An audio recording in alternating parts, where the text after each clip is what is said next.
এই একটা কথা বলবো না বলো আমার সঙ্গে আমি একটা জিনিস দেখাবো রাগ করবে না তো রাগ করবো না আমি একটু জিনিস দেখাবো রাগ করবো না তো না রাগ করবো না রাগ করবো না কি জিনিস দেখো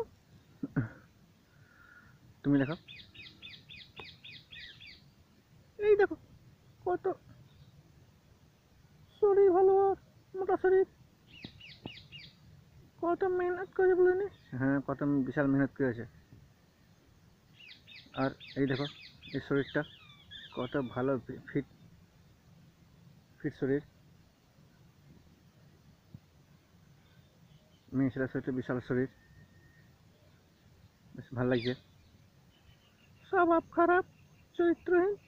তোমার কাছে যাও আর তুমি দেখালে ছেলেটার শরীর ভালো তখন তুমি সব খারাপ লাগে আমি তাকে ভালো করেছি আমি তাকে ভালো করেছি তুমি যাওয়ার কাছে ঠিক আছে যাচ্ছি তুই যাওয়ার কাছে হ্যাঁ বেশি